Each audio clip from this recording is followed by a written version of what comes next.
Hello friends, हाय। आप सभी का एक बार फिर से 555 शक्ति चैनल में बहुत बहुत स्वागत है फ्रेंड्स। कल की वीडियो में इनर वर्क और मेडिटेशन के बारे में काफ़ी बातें हुई थी, तो मैंने फ्रेंड्स ये सोचा कि थोड़ा सा एक्सपीरियंस ये भी शेयर कर दूं कि मेडिटेशन में गहराई में कैसे जाते हैं। अपने एक्सपीरियंस के बेसिस पे मैं आपको कुछ ऐसे मेथड्स बताऊँगी जिससे कि आपको ध्यान में गहराई में थोड़ा उतरने में हेल्प होगी। और जैसे ही आप ये छोटी छोटी चीज़ें अपनाते हैं तो आपके जो मेडिटेशन का टाइम है वो ऑटोमेटिक ही बढ़ने लगेगा। और साथ ही साथ मैंने आज भी वीडियो के लास्ट में 2 लोगों के क्वेश्चन लिए हैं। काफ़ी अच्छे क्वेश्चन लगे मुझे लग रहा है कि उनके साथ साथ और लोगों की भी हेल्प हो जाएगी इससे, क्योंकि ये क्वेश्चन तो लगभग सबके मन में उठता ही है। तो इसका आंसर मैं अच्छे से एक्सप्लेन करूँगी। उसके पहले हम बात करते हैं कि मेडिटेशन में गहराई में कैसे उतरें, अपने मेडिटेशन का टाइम कैसे बढ़ाएं। तो चलिए फ्रेंड्स, शुरू करते हैं फिर। तो सबसे पहले कुछ ज़रूरी चीज़ें हैं कि जैसे मेडिटेशन करने के लिए आपको एक ईयर प्लग की ज़रूरत पड़ती है। मार्केट में कुछ ऐसे ईयर प्लग आते हैं फ्रेंड्स जो कान में लगाने से बाहर के नॉइज़ को रोकते हैं। तो जब आप मेडिटेशन करने बैठते हैं तो उसे कान में लगा के बैठें, या फिर अगर आप मेडिटेशन म्यूज़िक सुनकर मेडिटेशन करते हैं तो ये भी ठीक है। बट ये म्यूज़िक वाला मेडिटेशन सिर्फ 30 मिनट या 40-45 मिनट के लिए बहुत है। ज़्यादा देर तक आपको कान में लगा के ये नहीं रखना चाहिए। बट अगर आपको डीप मेडिटेशन में उतरना है, ख़ुद को जानना है और मेडिटेशन में अपने अंदर होने वाले एक्सपीरियंसेस को महसूस करना है, तो आपको ईयर प्लग लगा के मेडिटेशन में बैठना चाहिए, बिल्कुल शांत। अब थोड़ा अवेयरनेस भी होनी चाहिए कि हम मेडिटेशन करते क्यों हैं, क्योंकि मेडिटेशन करने के लिए आपको अवेयरनेस भी होनी चाहिए। और इस अवेयरनेस से आपके अंदर मेडिटेशन करने की इच्छा शक्ति जो है वो डेवलप होती है। जब अंदर से स्ट्रॉन्ग डिज़ायर होगा, अंदर से बहुत ज़्यादा मन करेगा मेडिटेशन करने का, तो आप ऑटोमेटिक ही मेडिटेशन में ज़्यादा देर तक अपनी इच्छा से टिक पाएंगे। तो मेडिटेशन हमें क्यों करना चाहिए, इसका एक छोटा सा एग्जाम्पल देती हूँ मैं आपको। जैसे कि कोई एक अंधेरा कमरा है जो बहुत सालों से बंद है, और मान लीजिए आपको इस अंधेरे कमरे का यूज़ करना है, तो आपको वहाँ पे रोशनी करनी होगी। और मान लीजिए रोशनी के लिए आपने वहाँ पे दिया जलाया या बल्ब जलाया, जो कुछ भी। तो जैसे ही आप यहाँ पे रोशनी करेंगे, आपको बहुत सारी गंदगी, जाले, धूल मिट्टी सब कुछ दिखाई देने लगेगी। और चूँकि अब आप उसे देख पा रहे हैं तो आपको इसे साफ़ करना होगा, और एक एक करके आप इसे साफ़ करते जाएंगे। तो इसी तरीके से आपको जो शरीर होता है उसके अंदर जो आध्यात्मिक केंद्र वाला कमरा है वो बहुत समय से बंद है। पता नहीं कितने हज़ारों सालों से, या इसके पहले भी जो आपने जन्म लिए होंगे, पता नहीं आपने स्पिरिचुअल प्रैक्टिसेस की होंगी या नहीं की होंगी, या आप इस जन्म में ही स्पिरिचुअल प्रैक्टिस करने की जब आप कोशिश कर रहे हैं, अपने अंदर दिया जलाने की कोशिश कर रहे हैं, तो आपके अंदर की जो निगेटिविटी है वो आपको दिखाई देने लगेगी। वो सारी निगेटिविटी उभर के आने लगेगी, सरफेस पे यानी दिखाई देगी। तो यूनिवर्स के लॉ के अकॉर्डिंग भी कोई भी चीज़ जैसे है वो वैसे ही रहना चाहती है। वो अपने अंदर किसी भी चेंज को जल्दी एक्सेप्ट नहीं करती, उसे रेजिस्ट करती है पहले तो। इसी तरीके से आपके शरीर के अंदर की जो निगेटिविटी है, सबसे पहले तो वो आपको रेजिस्ट करेगी। वो चाहेगी ही नहीं कि आप उसे बदलें, क्योंकि बहुत दिन से वो निगेटिविटी में रहते रहते कंफर्ट लेवल में आ गई है। वो एक अंधेरे में रहने की आदी हो गई है, और अब आप अगर दिया जलाने की कोशिश करेंगे तो वो उसे एक्सेप्ट नहीं होता है। इसीलिए अंदर से आपको रेजिस्टेंस फील होता है। बार बार आपका मन करता है कि आप ध्यान ना करें, उठ जाएं। आपका पैर जकड़ जाता है, आपके शरीर में चींटियां चलने जैसी फील होने लगती हैं, ताकि आप अपने ध्यान को कंसंट्रेट ना कर पाएँ। तो सबसे पहले तो मेडिटेशन के बारे में अपनी अवेयरनेस को बढ़ाएं। दृढ़ निश्चय लें कि आपको मेडिटेशन करना ही है, और एक ईयर प्लग लेके रखें। और सबसे ज़रूरी चीज़, आप सबसे पहले ये जुगाड़ करें, जो आप बैठते हैं और आपका पैर दर्द होने लगता है, काफ़ी देर तक आप सिर्फ पैर दर्द की वजह से बैठ नहीं पाते, तो सबसे पहले उसके लिए आप खुद ऐसा एक आसन बनाएं जो थोड़ा मोटा और मुलायम हो। कभी भी एक पतली सी चटाई या पतले आसन पर बैठ के मेडिटेशन ना करें। आप ज़्यादा देर तक बैठ ही नहीं पाएंगे, क्योंकि आपने अभी अभी स्टार्ट किया है, आपको बैठने की प्रैक्टिस भी नहीं है। अब मेज़रमेंट तो बताना नहीं चाहिए, तो आप पे डिपेंड करता है, लेकिन फिर भी मैं बता देती हूँ कि लगभग 1 इंच, 1.5 इंच या 2 इंच मोटा कोई गद्दा हो, या कोई फोम की सोफ़ा जैसा कुछ, तो ऐसी चीज़ पे आप आराम से बैठ के 1.5 घंटे 2 घंटे मेडिटेशन कर सकते हैं। पैर बिल्कुल दर्द ही नहीं करेगा। और आपकी काफ़ी देर तक बैठने की प्रैक्टिस भी हो जाएगी। तो ये 4 चीज़ें हैं जो आपको बेसिक तैयारियां करनी है। अब मैं बताती हूँ कि जब आप ध्यान में बैठते हैं तो आपका मन नहीं लगता, मन इधर उधर भाग रहा होता है, या आपका आज मेडिटेशन करने का मन ही नहीं कर रहा, तब आप क्या करेंगे? तो इसका रीज़न हो सकता है आपको आलस लग रहा हो, आपका काम में मन नहीं लग रहा हो, या आप अंदर से थोड़ा परेशान हो। तो एक चीज़ ऐसी है जो आप करेंगे तो इंस्टेंट आपका मेडिटेशन करने का मन करने लगेगा, आपका माइंड बिल्कुल स्थिर हो जाएगा। वो है फ्रेंड्स भस्त्रिका। भस्त्रिका प्राणायाम में ज़ोर ज़ोर से अपनी सांस को बाहर छोड़ना होता है और अंदर लेना होता है। यूट्यूब पे सर्च करके देख लीजिए कैसे करते हैं। 3 मिनट या 2 मिनट आप भस्त्रिका करेंगे, तुरंत आपका बॉडी बिल्कुल स्थिर हो जाएगा, आपका माइंड बिल्कुल स्थिर हो जाएगा। क्योंकि आपको आलस आ रहा था तो क्यों आ रहा था? आपको जो लेज़ीनेस फील हो रहा था, अपने अंदर काम करने का मन नहीं कर रहा था, मेडिटेशन करने का मन नहीं कर रहा था, वो सब जो लेज़ीनेस है वो सब ऑक्सीजन के कमी की वजह से होता है आपके माइंड में। और जब आप परेशान होते हैं तो आपका काफ़ी ऑक्सीजन आपका हार्ट ही ले लेता है, आपका फेफड़ा ही ले लेता है, आपके माइंड तक जो ऑक्सीजन है वो बहुत कम पहुंच पाता है। तो जब आप भस्त्रिका करते हैं, तेज़ तेज़ सांस लेते हैं, तो आपके दिमाग में, आपके माइंड में बहुत ज़्यादा ऑक्सीजन पहुंचने लगता है। और आपको तो पता ही फ्रेंड्स, ऑक्सीजन कितना ज़रूरी है माइंड के लिए और कितना बेनिफिशियल है। अब इसके बारे में मैं नहीं बताऊंगी, आप सर्च कर लीजिए खुद ही, वीडियो लंबा हो जाएगा। तो आप इंस्टेंट मेडिटेशन में जाने के लिए आप भस्त्रिका कर सकते हैं। और मेडिटेशन के अंदर जब आप जाते हैं तो आपका विचार आपको बहुत परेशान करता है, आप बार बार कहीं खो जाते हैं और अपनी सांसों पे आपको फोकस करना होता है तो आप अपनी सांसों पे फोकस नहीं कर पाते हैं। तो इसके लिए सबसे बेस्ट तरीका है कि आप अपनी सांसों पे जब फोकस कर रहे हो तो अपनी आती जाती सांसों के साथ कोई मंत्र भी बोलें, मन में ही मंत्र बोलें।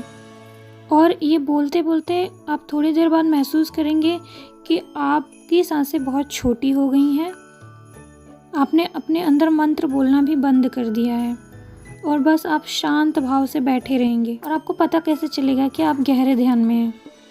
जब आपके आसपास से उस टाइम पे कोई गुजरे या आपको आसपास कोई नॉइज़ सुनाई दे, फिर भी आपका उठने का मन ना करे, फिर भी आपका आंखें खोलने का मन ना करे, आप बैठे ही रहना चाहें, तो समझ लीजिए कि आप ध्यान में हैं। और इसी के बाद और इसी स्टेट के बाद आप और ज़्यादा गहरे होते जाएंगे। तो आप इतना कीजिए, इसके बाद आपको खुद ही समझ में आ जाएगा क्या करना है। पहले आप यहाँ तक उतरिए ध्यान में जहाँ आपका उठने का मन ना करे। मेडिटेशन के बारे में बहुत सारी बातें हैं, अभी के लिए तो बस इतना ही, आप इतना तब तक करिए। वीडियो काफ़ी लंबा हो जाएगा, इसलिए अब मैं क्वेश्चन ले लेती हूँ। तो फ्रेंड्स, हमारी एक बहुत ही प्यारी सी सब्सक्राइबर हैं जिन्होंने शायद डीएम सुन के बहुत परेशान हो गई हैं। उन्होंने पूछा है कि सभी चैनल्स डीएम को पाने के बारे में ही क्यों बताते रहते हैं, वो सीधे ये क्यों नहीं बताते हैं कि डिवाइन को ही सरेंडर होना है। खुद ही कहते हैं कि डीएम से डिटैच रहो और फिर खुद ही कहते हैं कि वो आ रहे हैं, आपका रियूनियन होने वाला है, और इससे हम लोग स्टक फीलिंग में चले जाते हैं या फिर डीएम से पूरी तरह से डिटैच नहीं हो पाते। तो ये जो क्वेश्चन है वो डेफिनेटली बहुत ही अच्छा क्वेश्चन है, सभी लोगों के मन में ज़रूर आता होगा। इसके बारे में फ्रेंड्स आज मैं बात करने वाली हूँ। मैं अपने थॉट्स जो हैं वो आप पे थोपना नहीं चाहती, बस मैं आपको वो बताऊँगी जो मैंने समझा है।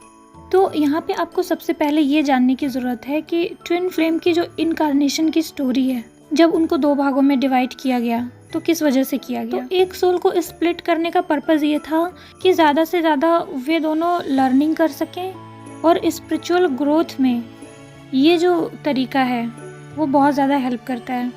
अब मैंने खुद वहाँ जाके तो देखा नहीं है, बट जो खोशत भावनगरी की लिखी बुक है उसमें यही बताया गया है कि अगर एक सोल बहुत ज़्यादा हाईली स्पिरिचुअल है और वो इनर वर्क करके या अच्छे काम करके मुक्ति के मार्ग तक पहुँच जाती है, यानी 7वें रलम तक पहुँच जाती है, तो वहाँ पे जाके तब तक वो आगे नहीं बढ़ सकती या उसके आगे रलम में नहीं जा सकती जब तक उसकी जो सेकेंड हाफ सोल है वो भी अपना स्पिरिचुअल ग्रोथ करके 7वें रलम तक ना पहुंच जाए। दोनों में से कोई अगर एक पीछे रह गया है तो एक को उसका वेट करना पड़ेगा, जो पीछे रह गया है उसका।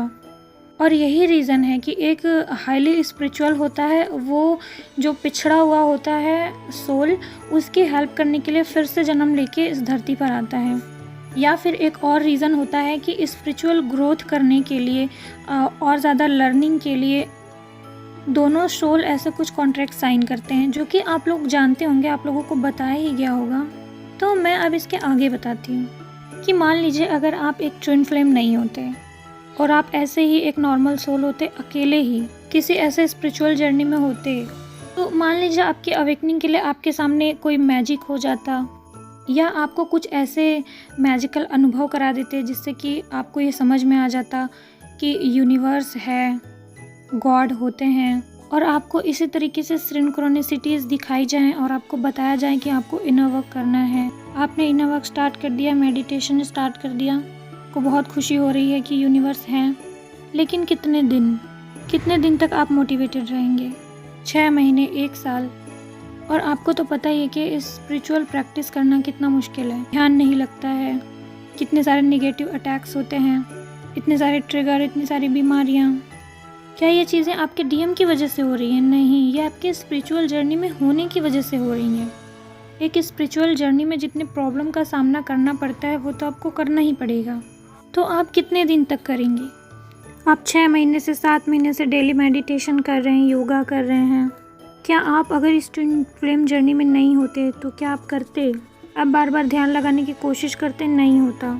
आपको बहुत सारी नेगेटिविटी अगर आपको डिस्टर्ब करती, बहुत सारे अटैक होते, आप बार बार फ्रस्ट्रेट होते, फिर खुद को समझाते, फिर करते, फिर फ्रस्ट्रेट होते, और एक टाइम ऐसा आता कि आप कहते कि छोड़ो, हटाओ, ये सब क्या करना है, नहीं करेंगे, हम गॉड के बच्चे हैं, गॉड तो वैसे ही हमसे खुश रहते हैं, जो कि आप अब भी इस जर्नी में भी करते हैं। कभी कभी आप सोचते हैं कि छोड़ो, हटाओ, ये सब क्यों करना, एक नॉर्मल लाइफ क्यों न जिए। और क्या यूनिवर्स खुद आपके डीएम की जगह ले सकते हैं? हम लोग इतने ज़्यादा माया में फंसे हुए हैं कि ये जानते हुए भी कि गॉड हैं, हम सबसे ज़्यादा ध्यान अपने डीएम में लगा लेते हैं, इतना ज़्यादा ध्यान हमारा भगवान में नहीं लगता। ये सच्चाई है।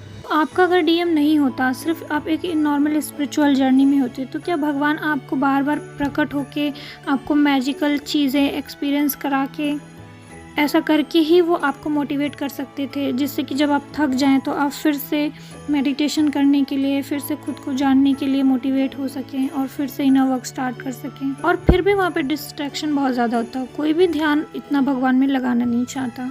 इसीलिए भगवान ने हमारा डीएम या हमारी डीएफ हमको दिया। जैसे एक छोटे बच्चे को अपने पास बुलाने के लिए माँ उसको कुछ मीठी चीज़ खाने के लिए दिखाती है ना, और कहती है कि मेरे पास आओ तो मैं तुमको ये दूंगा बिल्कुल वैसे ही ऐसा मुझे लगता है।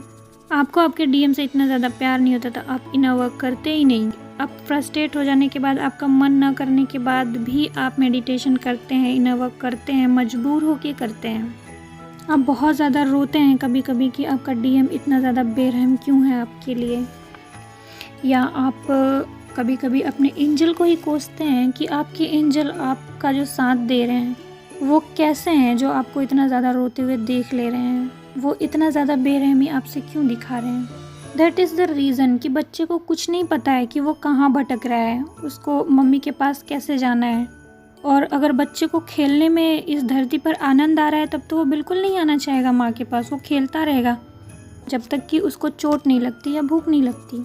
तो इसी तरीके से जो गॉड हैं आपको डीएम को दिखा के अपने पास बुला रहे हैं, और आपके डीएम को भी आपको दिखा के उसको अपने पास बुला रहे हैं। एंड में क्या होगा, आप दोनों ही अवेकन हो जाएंगे, आपको गॉड के पास जाने का रास्ता पता हो जाएगा, आप दोनों ही चल के उनके पास जाएंगे, फिर आप और आपके डीएम एक दूसरे में मर्ज हो जाएंगे, और फिर गॉड आपको अपनी गोदी में उठा लेंगे, मतलब माँ अपने बच्चे को गोदी में उठा लेगी। मैं एक छोटा सा आंसर लिख सकती थी, लेकिन मैं थोड़ा सा अच्छे से इसको एक्सप्लेन करना चाहती थी ताकि आप अच्छे से समझ पाएँ कि ये जो सारे चैनल हैं, मुझे लगता है कि इनमें किसी की कोई गलती नहीं है, सब यूनिवर्स की गाइडेंस से चल रहे हैं। ये जो चैनल ऐसा करते हैं, कभी भूल जाओ, कभी रियूनियन, कभी डिटैच हो जाओ, तो ऐसा जो पैटर्न है वो जानबूझ के बनाया गया है बाय द यूनिवर्स। ऐसा जो जाल है वो जानबूझ के आपके चारों तरफ बिछाया गया है ताकि आपके सोचने समझने की शक्ति इन्हेंस हो। एग्जाम्पल के लिए आपको बीच में खड़ा कर दिया गया है और आपके चारों तरफ पित्तल के, सिल्वर के, सोने के, हीरे के और साथ ही साथ कुछ फेक मोती आपके आसपास बिखेर दिया गया है। और जो फेक मोती हैं वो बहुत ज़्यादा अट्रैक्टिव हैं, सुंदर हैं, जो सोने चांदी पित्तल के मोती हैं उनके अलग अलग वैल्यू हैं और गॉड ने आप पे छोड़ दिया है कि आप इसमें से क्या उठाते हैं। उन्होंने ये कहा है कि हम आपकी अवेकनिंग करा दे रहे हैं, आपको हम समझ दे रहे हैं कि आपको कौन से मोती उठाने चाहिए, बाकी आप कौन से उठाते हो ये आपकी मर्ज़ी है। और डेफिनेटली उन्होंने आपको समझ दी है।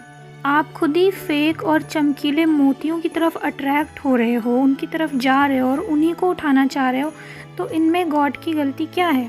उन्होंने सारी चीज़ें आपको अवेलेबल करा दी हैं, आपको खुद ही अपने ऊपर कंट्रोल नहीं है और इस कंट्रोल को डेवलप भी तो करना है, ये भी तो सीखना है, इसीलिए फेक मोती बिछाए हैं। तो इसमें क्या गलत है, कुछ भी नहीं, सब कुछ आप पे डिपेंड कर रहा है ना। तो आई होप फ्रेंड्स कि आपको समझ आया होगा कि डीएम भी इम्पॉर्टेंट है, उसको भी अवेकन करा के आपको अपने साथ लेके चलना है। डेफिनेटली आप डीएम पे स्टक ना होइए, लेकिन आपको डीएम पे स्टक होना है कि नहीं ये चीज़ कोई और डिसाइड ना करे। किसी का सुन के, कोई वीडियो देख के आप उस पर स्टक मत होइए, आप खुद को बैलेंस रखिए ना, खुद डिसीजन लीजिए कि आपको क्या करना है। जब आप अपने इनर वर्क पे फोकस होंगी तो आपको बिल्कुल भी डिप्रेशन नहीं होगा। आप ये जान भी लेंगी कि वो आ रहा है, तब भी आप बैलेंस रहेंगे, सोचेंगे ठीक है आ रहा है तो आने दो, अच्छी बात है। जब आपको पता लगेगा कि वो नहीं आ रहा है तब भी आपको नॉर्मल फील होगा कि चलो ठीक है अभी नहीं आ रहा है तो फिर आएगा। तो कभी भी ऐसा टेंशन ना लें, कोई भी चीज़ गलत नहीं है, सब अपने अकॉर्डिंग हो रही है। आपको क्या करना है, आपको अपने अकॉर्डिंग डिसाइड करना है। तो फ्रेंड्स एक और क्वेश्चन था जो मुझे लेना था, but I am sorry video काफ़ी लंबा हो गया है। मैं समझाने के चक्कर में थोड़ा गहराई में चली गई, वीडियो लंबा हो गया। एक और क्वेश्चन जो है वो मैं कल ले लूँगी। तो फ्रेंड्स आज के लिए बस इतना ही। वीडियो पसंद आया हो तो फ्रेंड्स लाइक करें। नेक्स्ट वीडियो में मैं आपसे फिर मिलूँगी एक नई गाइडेंस के साथ, एक नए टॉपिक के साथ फ्रेंड्स। तब तक के लिए ओम नमः शिवाय, ओम साईं।